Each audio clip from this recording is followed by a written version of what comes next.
Hi, Julie. Hi, Christa. How are you? Good. How are you? Doing okay. Better today. Yesterday was a little rocky, but I feel better today. And maybe we can talk about the ups and downs of our day-to-day existence on Friday if we do our Yeah, next no, podcast. definitely, because it's been a week for me too. Yeah. Yes, but today, we have a special guest. That's what the jacket's about, by the way. I'm gonna comment on your jacket. Yeah, I know. I'm feeling badass. Yes. It's very badass. It's very like grease of you, which I love. Right. Exactly. Yeah, no, it's in tribute to my friend. We have my friend Sarah Chase on today. Sarah she's a writer, an artist, a photographer, and just like an all-around amazing person. She's going to be talking about some articles that she's written in Elephant Journal. I don't know if you've ever read Elephant Journal, Yes. but it's pretty cool. I was a subscriber. Yes. Yeah. And and her Instagram is sarah.a.chase, and we can include that on the bottom so people can check that out. Yeah. So I'm excited about this one. You ready for it? Yes, bring her in. All right, let's bring her in. Yay, here we go. She comes. There's the gray box. There's the gray box. There's Sarah. Yay. Join with audio. Okay, can you hear me? Yes, I can hear you. Yes. Hi. Hi, how you doing? Thank you. Nice to meet you. Thank you. Yeah, so did you see my jacket? Very nice. I know. Sarah, where's your leather jacket? I know. It matched. I know. That's why I wore it. I could go get it. So how you doing? Good. How are the two of you doing? Great. Doing very well. Thank you for designing such a beautiful logo. Oh yes. Oh my gosh. Perfect. I forgot to mention the graphic, the opening graphic. You did it. You did our opening graphic. Yeah. Anyone who knows me knows that a purple cup represents me very well. So thank you. You're very welcome. Yeah. It's awesome. So yeah. what are we gonna delve into today? I think we're gonna talk about your articles, Sarah's articles. Great. Yeah. So we'll start with the first article, in quarantine with my ex. Yeah. Yes. So tell us a little bit about that. I mean, we both read it, but in your own words, what made you think about that, and how did that go? How did that come about? Well, my ex and I are separated, divorce pending. We were in no hurry to live separately. We co-parent. We have a son together, and we're good friends, and it's all very cordial. And all of this was decided pre-COVID. So when that came about, he is high risk. So he is now home all of the time, and I'm freelance, so I'm home all the time. I homeschool our son. And now we're in quarantine together and have been for quite a while now, quite a few weeks. And how's that working for you? How are you feeling about that? It's up and down for both of us. We have needed to learn to respect boundaries even more. He worked nights beforehand, so we would really only see each other a couple hours a day. So it's about giving each other space and time to be alone. We're both introverts naturally. So it's been very tough, and it's a very small living space also. So that's been a little bit tough, but overall good. And I'm glad that we get along and that we're friends. It could be much, much worse. So Sarah, I read your article and I found it very relatable, and I must commend you. I know that some people might say, oh, this is so unconventional and how do you do it? And I'm here to tell you that I relate. And without divulging too much of my own story, I think what you're doing is amazing. I think it's the best thing that you can be doing for your son. And he's 8 years old? Yes, he just turned 8 in December. Okay, so I think it's a fantastic arrangement. I think the old ideas of how we're supposed to live and parent, and I think those are, especially now with COVID, I think I think a lot of those old ideas are just not part of our landscape so much anymore. I think you do what you have to do, Mm-hmm. whether it's a financial decision, an emotional, a wellness decision. Mm-hmm. I think that doing what's best for your child is really a beautiful thing. Obviously, it's trying on you at times and on your ex with respect, you know, with much respect to him. But I think it's really a fantastic thing. And I think that you're setting your own little family up in a really fantastic and modern, practical way. So I commend you on that. Thank you. Yeah. Yeah. I have a 19-year-old son who's I always say a college refugee. He's a refugee now because of COVID. And it's like, I think it's really important not to put their needs first and spoil them, and the world doesn't revolve around them. But I think especially because you have a young child, Right. I think it's really a beautiful thing. Absolutely. Yeah, we're parents first, and that's where the decisions come in. And, you know, I absolutely do want my own space to have that independence, that freedom. But right now with the COVID, that just got completely pushed back. It was supposed to be a spring, maybe early summer decision. Mm-hmm. But yeah, it is best for him, and it's best for all. It does make it easier. We know who's going out when and what sort of risk is being set up, and we've been able to make decisions together as a family for how to get deliveries and just how to approach this. And it's fantastic that he and I are still such good friends. I'm very grateful for that. I think it would be much harder if we weren't. Yeah, I think your partner's navigating something that none of us have ever dealt with. Exactly. So that's an amazing thing. And teaching your child, I just think you're teaching your child some really important lessons. Thank you. Yeah, so I think that's beautiful. Christa, I don't know if you have any other thoughts. I was just going to ask if you're talking about some amazing lessons. What do you think those lessons, are? Or, for Sarah, what are those lessons? And Julie, I guess Sarah can answer it. Yeah, Sarah, go ahead. Oh, just communication and how to be cordial and not hold grudges, you know, not to be resentful. I do think we caught everything with us very early, later than I think we should have, but overall just early enough that we can be friends, that there's no resentment, but just how to come together still as a team, how to be a family, even when it's unconventional. Yeah, and just how to grow together, I suppose. Yeah, that's kind of what I was going to say, is that how, especially now, families can look so different, and you still can be a family and have your own dynamic, what that looks like for you. Absolutely, because even pre-COVID, we went to Florida together as a family. Yeah. He and I and our son and my mother for our son's birthday. Yeah. And, you know, this was already the arrangement, but we're still just great friends, and we do holidays together instead of having it all separate. Yes. So yeah, I do think it's challenging that norm of once you're not together. And there are cases where it's best that everyone is separate, and I understand those as well. But in our case, I just think it's great that we can still come together. Yes, I think that's fantastic. I'm right there with you. Thank you. Yeah. So I have a question. How much does your son know about, does he understand you're not together and this is the situation? And how did that go with explaining everything? Yeah, it's been hard, and we have to go through levels of it. Because he's 8, he doesn't necessarily understand much of a difference between a romantic relationship and a friendship, because he and his friends are very affectionate with one another. So it's hard to say like, oh, like we hug or like kiss, you know, because they have no issues with doing that in their little group. But there were tears and a lot of questions when we first brought about the separation and things like that.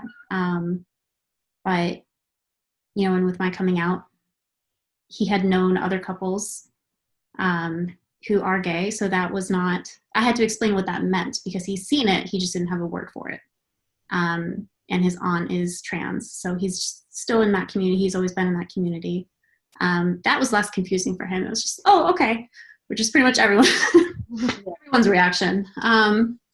But yeah, so it's been challenging, and I think the next challenge will come when we do live separately, and that move and that transition. But each transition, I think, has gone well as it could with him. So he knows a lot. We keep a lot of the adult private stuff private with him, but he does know that we are no longer a couple. Yes. So then this transitions into your other article, which is about your coming out. Yes. Can you talk about that? Because that was later in life. Mm-hmm. Pretty recent, right? Yes, I am 31, and it was about 9 months ago that I figured it out. And then it was a couple of months after that I came out fully to the public. Right. Can you talk about that a little bit? Of course. I think I was the last to know. I think I was the most surprised in my life, in all the people in my life. No, I'm very fortunate, and I recognize that. It was after the separation. I decided to explore that side of myself, because I thought I was, directly in the middle of the scale, and I was incorrect. And figured it out rather quickly, and it answered a lot of questions for me. And it made the most sense. So it was, and it shows to our friendship when I told him about it. I'm pointing here. No one knows what this means. Your ex. There on the other side of this wall. He was one of the first people I told. I was very nervous, and I didn't want him to think that it discounted the last decade or anything. And he laughed and he goes, "I'm not surprised." And then he gave me a high five. Like, we are awesome. We're the most, because he loves you as a person. Yeah, exactly. And we were the best of friends before we ever were anything else. So we've just, I think, fallen back to that, which is beautiful. But I've had a beautiful experience with coming out and with being out. And I know I'm very lucky. I'm very fortunate. I have a lot of catching up to do,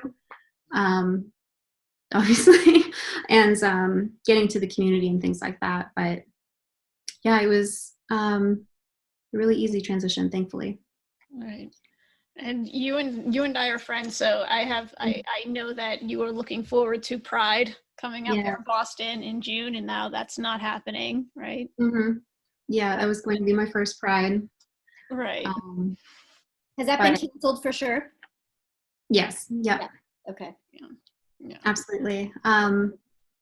And even with things slowly starting to open back up, with my ex being high risk, we will be taking a lot more precautions a lot longer, I think. So even if it hadn't been, I wouldn't be able to go by June. I would not imagine, unless,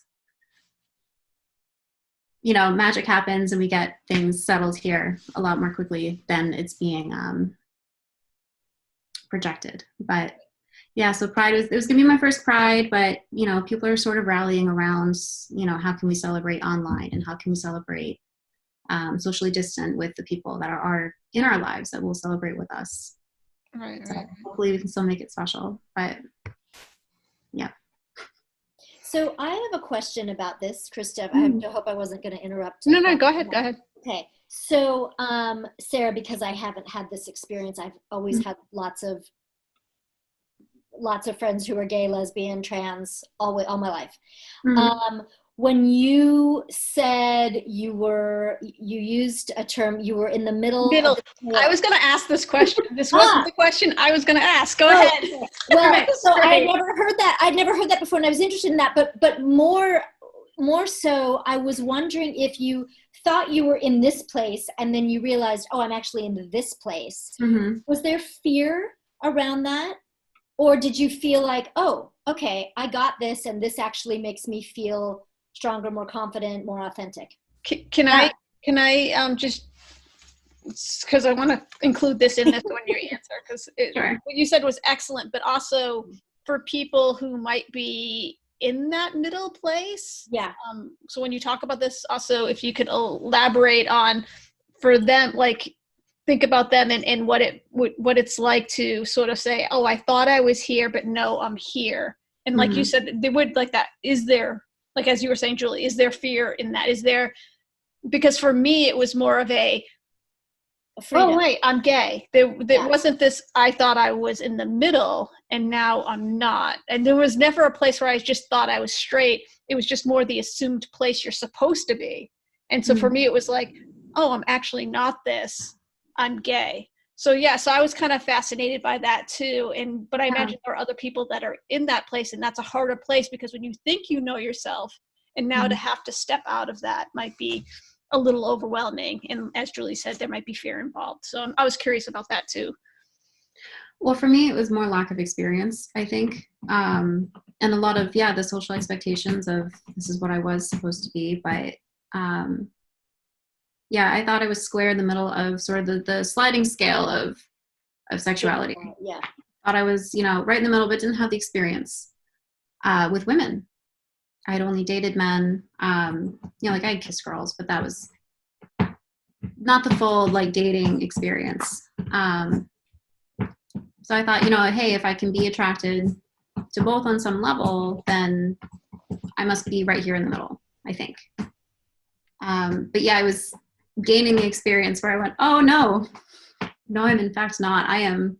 At first it was, I think I'm a little bit further down the scale than I thought I was, towards being gay. And then full experience later, I came to realize that I'm 100%. There's no going back.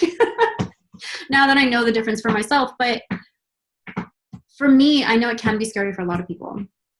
Absolutely. For me, it just answered so many questions, and it's actually helped my anxiety. It's helped my depression. It's helped my self-confidence slowly get better because I do feel like I know myself a lot more now. So for me, it's been a beautiful experience and more empowering than anything else to come out and be out and figure out who I am outside of what I thought I was. Fantastic. Thank you for answering that. I was wondering, like, if you think that you're in a certain place and then you realize you're somewhere else. I was wondering what that experience was like for you. Yeah, of course. And I know it can be different for everybody. Yeah. Absolutely. Hey, it sounds like someone's playing the drums. I'm a drummer, and it's not me. Over here, clawing at a chair. Like, both my hands, I'm not drumming, I swear. Right, I thought it was like, it's not me. Oh my goodness. Cool. Christa, any other thoughts? Yeah, no, I just, so when it comes to, when you talk about with guys and you're like, no, okay, I'm over here. So now I'm curious about, like, so you had your experience with guys and now being with women, what is the difference that you feel that can sort of make you feel like, nope, sort of done with this over here? Because I know that'd be really hard. There are just certain things that I enjoy now that I did not enjoy before. Right. Fully, I suppose, is where I can leave that. All right. Right, and it is a lot deeper of a connection too. It's all of it from top to bottom. Right. It's just a completely different experience for me. I think, being with men before, for me, it was that social expectation that,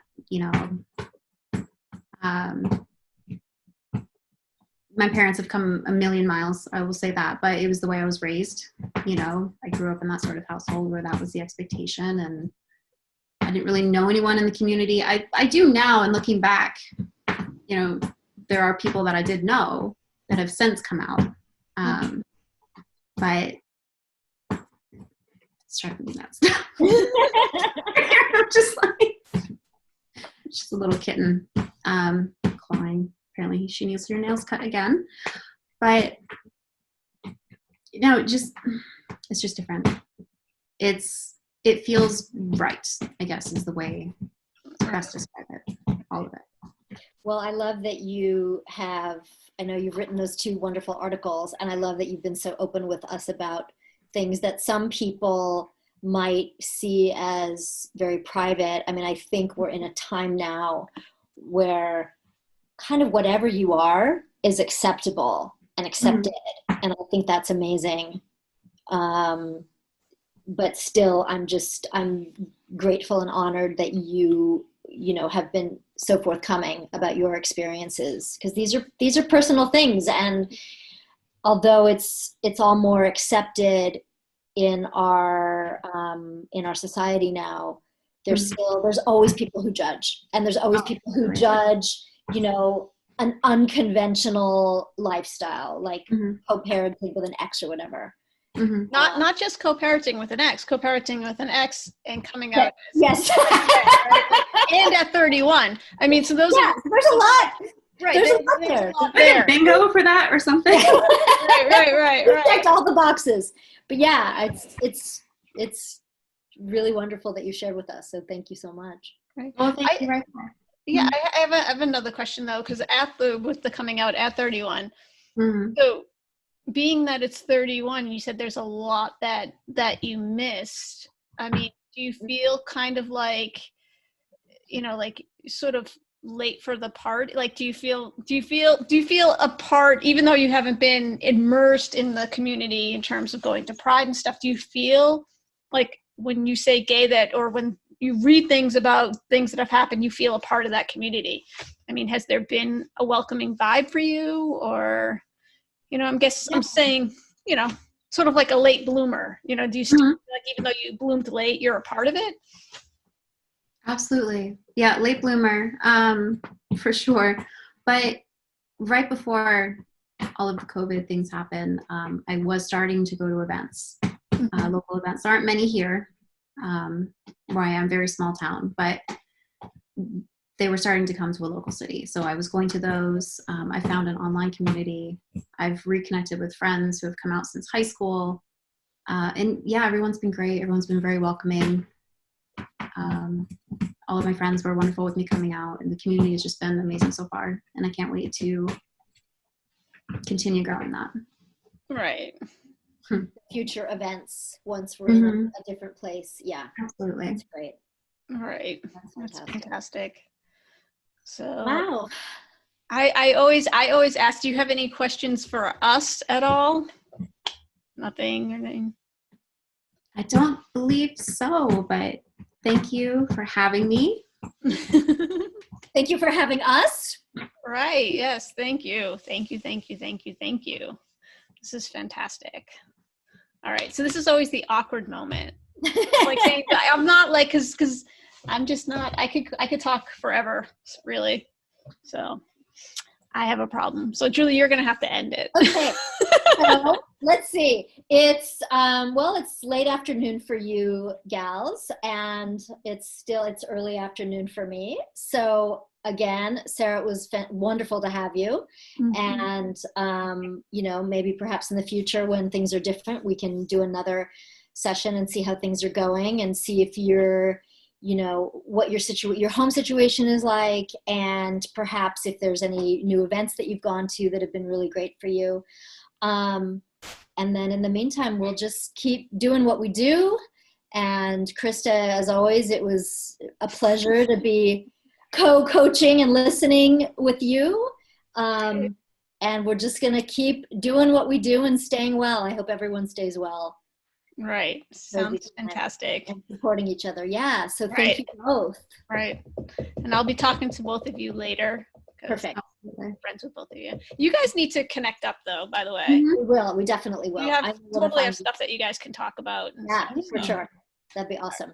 Awesome. Hey. All right. Thanks everyone. Take care.